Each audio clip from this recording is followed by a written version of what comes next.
Hi, my name's Gerald, and I am Money Drunk. I am so glad you are here. Today is, what is it? It is August 25th, and I'm here live again. I was on live last night talking about money psychology and changing my mindset around money. And today we're doing the exact same thing, and I'm going to be answering your questions.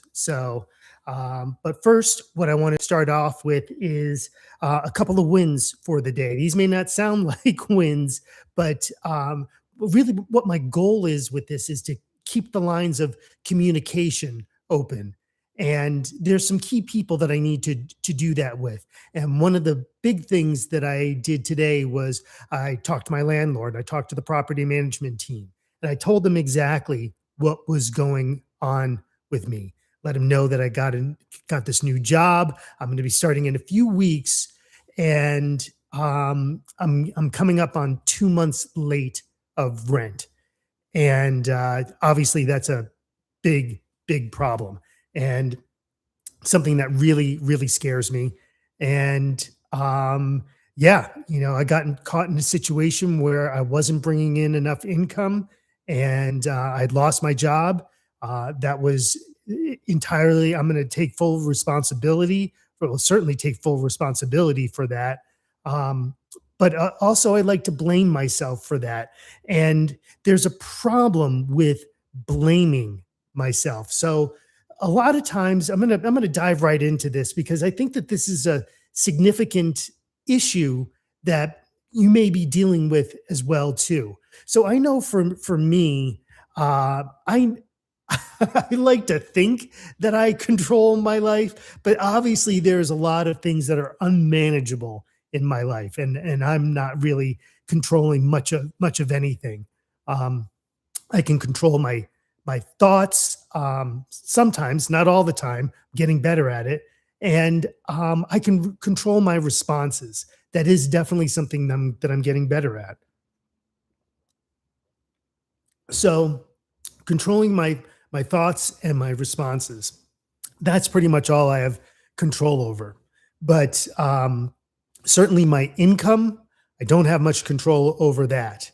And me personally, I know a lot of people out there, they can go out there, they can crush it, they can crush that sales job. They're making millions of dollars, and obviously that's working for them.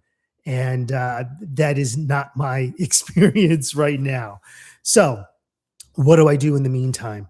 Well, um, one of the things I talked about yesterday was continuing to knock on that door, to continue to ask for that sale, to continue to ask for money.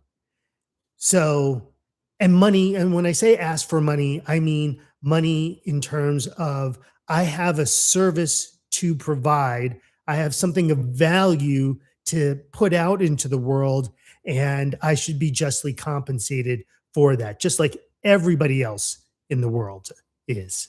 So, so that is one thing that's really important. But in all of that, um, I don't like to blame the economy on what's going on in Gerald's world. Yeah, that may have something to do with it, but you know, really, what the problem is that I need to find a job. I need to build a consistent, sustainable income so that I can begin to take care of my obligations. That's what I need to do. And the more and more that I try and grab these jobs that I think that I would be good at, or that I think are acceptable, or are good jobs, uh, that may not be what's best for me. And so I've done a big pivot in my life. I've got two new jobs. I've got both part-time jobs. One is I'm going to be a coach. I'm going to be a recovery coach, and the second job is I'm going to be a tutor for the local community college. So doing both of those things are very different from what I've done in the past. And when I think about it, and when I think about talking with people all day long and using my superpower, I feel like listening is one of my superpowers. Being able to do that all day long is really going to play into the gifts that I have to give, the value that I have to put out into the world. And the more I can be able to do that on a daily basis, the better and better I'm going to be able to feel about myself. And I know that that is going to have a positive effect on my income. So these are some of the things that I'm working through, that I'm going through. But what I was saying about taking responsibility, but more importantly, what I was talking about with blame. I never blame anybody else for my situation. It's like I said, it's not the economy, it's not my former wife, it's not my children, it's not the way that I was brought up. It's not bad luck. It's none of those things. I never blame my circumstances on any of those things. At the same time, I'm quick to blame myself for those things. But blaming is fine and it's all well and good. It's assessing, well, since this happened, then this is the result. Okay. Well, okay. So this happened and these are the results that we have here. Okay. So there's the blame there. And again, could be me, it could be somebody else, it could be because it didn't snow today in middle of August, whatever. Um, that may or may not be the case, but what are you going to do now? How are how am I going to be able to respond? And if I'm coming from the same place where I feel hurt and I feel like a victim of my circumstances and of my life, again, placing blame on that, that's not taking responsibility for my life. That's not stepping forward in what I want to do with my life. So, so blaming is not the answer. Blaming is not the answer. What I really need to do is take responsibility to have a different response. So that's why, for me, being able to ask for the sale, to be able to stand up and ask for the money, to be able to knock on that door, to be able to say, hey, I have something to offer, and here's my price for it. To be able to say that is so important for me because it's something that I've never done before, and it's caused a whole bunch of different consequences. And it's been really, really frustrating. Um, so in that, what do I want to talk about today is a couple of things that I did today. One, like I started to talk about this a little bit, is that I had a conversation with my property management team. I let them know what was going on. I let them know what steps that I had taken, the footwork that I have done, and I asked them if they had any other ideas. So they know exactly what I'm doing. They know exactly where I'm at. Uh, they know that I'm not trying to run. I'm not trying to hide. I'm facing this head on. And there may be some scary things that I may have to do. And I know that, and I'm trusting this right now, is that they want me in this home. They want my family in this home. And I just need to keep showing up for myself, showing up for them, letting them know that I'm trying to resolve this as quickly and efficiently as possible, staying in communication. And I know that they appreciate that very much. And like I said, there may be some scary things that I may have to do here in the next few weeks. But like I said, I want to get this resolved for my landlord so that I can continue to live in this beautiful apartment. I love living where I'm living. I was just having a little bit of fellowship a few minutes ago, and I was talking to another fellow, and she was talking about how she and her family would love to live in this exact same area where I'm living right now, and it's a great place to live. It's so close to downtown, Old Town, and it's really beautiful. It's really beautiful. Has a real small town feel to it. And like I said, it's one of the many things I love about living in this particular place. So staying in communication with my landlord, with the property management team is really, really important for me. So in doing that today, one of their suggestions is that I go down to the food bank and talk to them and see if they have any more renters assistance uh, down there. So I had to go to the food bank again. I got some more food for me and my family, and I also went and asked them about renters assistance. They didn't have any they didn't have any openings or availability right now, but they were able to help me out with another bill so that I could put that money towards rent. So again, slowly but surely digging my way out of this situation. And it may not come from exactly the place where I think it's going to come from, but each one of these little things makes a real difference. It makes a real difference in my life right now. I'm trying to get as much work as I can.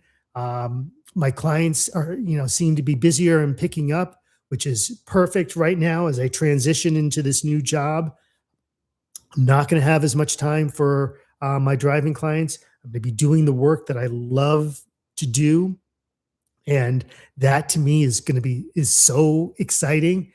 And so there's a bit of a bridge here, and but the bridge is the bridge that I'm trying to build is not as big as missing 2 months rent. So I need to do something.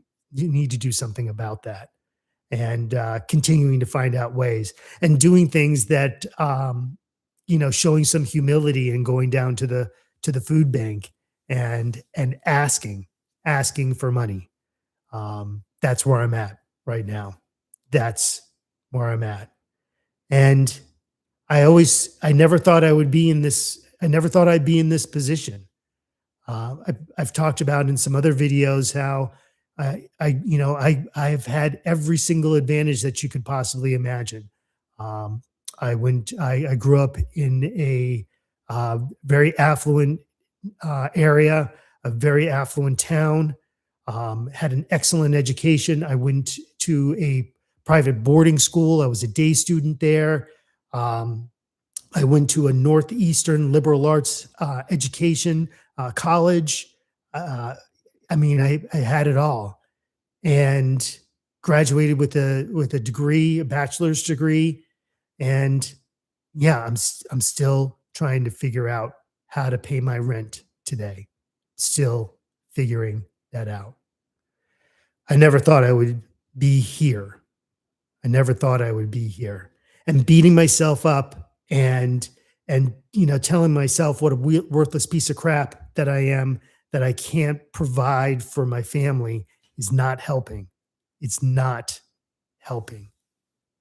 So what do I need to do? I need to continue to take action, and I need to do some things that I really really don't want to do.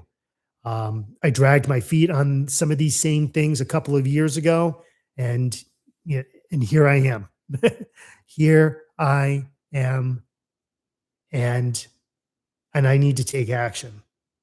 So, and the I also had a conversation with my sponsor as well too, and he always has a lot of great suggestions for me.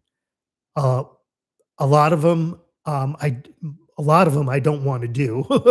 um, some of them I do take action on. Some of them I drag my feet on. I do it imperfectly. That's what I mean to say. I do it imperfectly. But one of the things that he said to take a look at is Money Management International. I'm looking at my notes here. Money Management International. And it used to be consumer credit counseling. And his experience with that organization has always been very good, very positive. The people that he's sent their way, they've also have had great results as well too. I've tried something like this in the past. I never had a stable income where I was able to make the payments um, on a consistent basis. So that was a problem for me when I used it. We're talking 25 years ago that I had used it. So not only did I not have the stable income, but I was still using credit cards as well too. I wasn't willing just because they had put me into collections. I still went out and found other credit cards to begin to use and abuse. So not doing that anymore. I know credit cards do not work for me. They work for a lot of other people. And also our country is in trillions of dollars of credit card debt as well too. Just consumer credit card debt. It's im- it- I don't even know what to begin to say about this, but like I said, I know it does not work for me. It keeps me in a loop of continuing to spend more than I earn. I can't live within my means by continuing to use a credit card or continuing to owe people money or continuing um, uh, to to borrow from people, to expect someone to save me. I can't live like that anymore. So, like I keep saying, I got to take some action. So, this is something that I'm going to take action on. Is this Money Management International, and there's a begin now button on their website, and I'm going to begin now and see how they can possibly help me because yeah, I know that I can't do this on my own. Um, there have been a lot of other things that I thought that I could do by myself,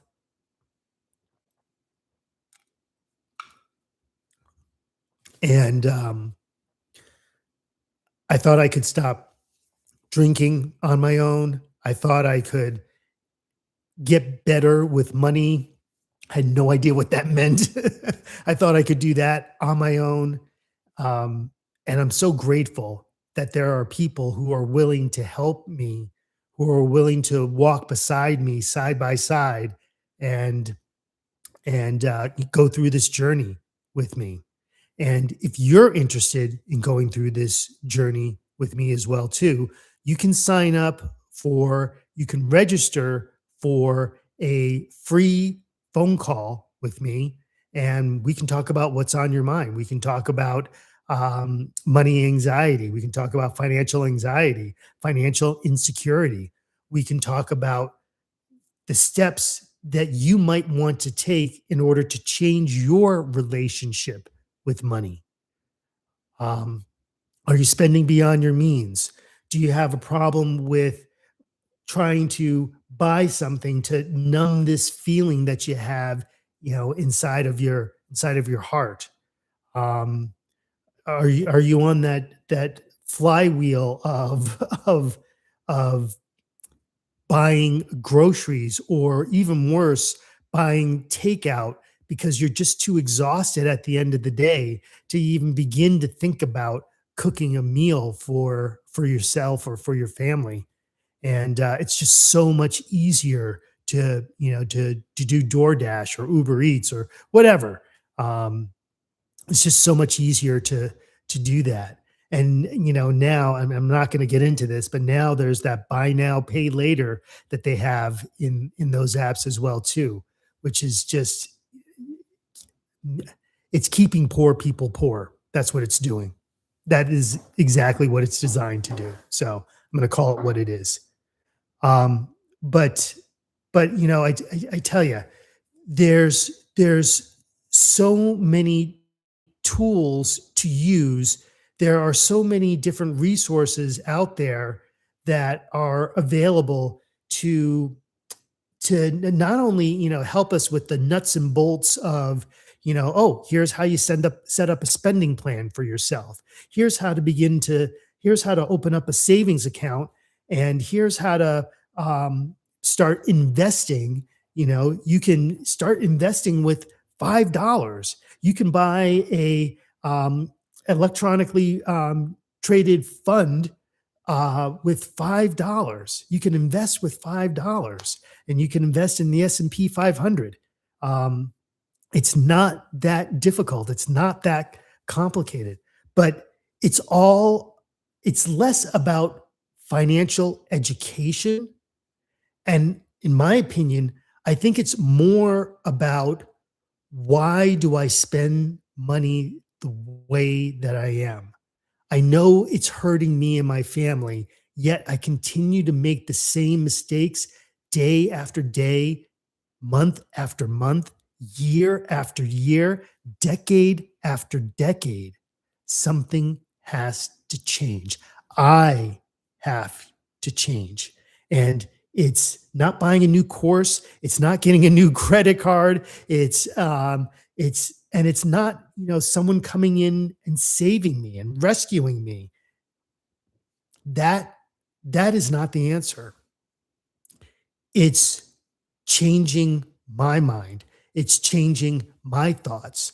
It's coming up with different strategies to begin to deal with whatever pain I'm feeling today, whatever uncomfortable feelings, come up today. And today there were plenty of uncomfortable feelings that I had. I didn't want to go into a food bank. I don't want to talk to my landlord and tell them, no, I don't have the rent again. I don't want to have those conversations. Those are humiliating and painful for me, but I need to do them if I'm going to be able to change my relationship with money, if I'm going to be able to change my life. I have to have these difficult conversations. And whatever feelings come up with these conversations, afterwards, I sit in the car, or I sit back here on my, can you see my couch? Yeah, you can see my couch back there. Sit down and meditate, and just think about, oh, we got somebody listening. um hey there, I'm Gerald. I'm glad you're here. If you have a question, please go ahead and drop it in the chat there. I'd love to hear from you. But what I do is, I sit there and I meditate, and I sit on those feelings, and I sit with those feelings, no matter how uncomfortable that they are. And I tell you, that makes a huge difference for me. That makes a huge difference for me, because what I begin to realize is that I'm okay. I'm okay right here, right now. I'm exactly where I'm supposed to be. And yeah, I want to be further along. I imagine my classmates. Next year is going to be our 30-year reunion, 30-year, 40-year, 40-year reunion. And my school is celebrating its 100th anniversary this year. Not going to be able to go to those things because I don't have the money to go to these things. And I'm imagining all of my other classmates. I'm sure their lives aren't perfect, but I know they got to be doing better than I am. They got to be doing better than I am. Um, and and I guess I just want to begin to dig my way out of this, to one conversation at a time, work my way through this. I don't want to be back here again in the next month, in the next year, in the next decade. I don't want this decade to repeat. So I've got to change my thoughts so that I can change my actions, so that I can begin to change my results. Again, I'm not in the results business. I have no pretense that I'm in the results business, but I do have control over the thoughts in my head. I do have control over the feelings that I have or that I let persist, and I have control over the actions that I take. That's it. The responses, my response to life, whether I like what's happening or not, I still need to respond appropriately in order for me to change. And if I can take on that new perspective, then that would truly be a miracle.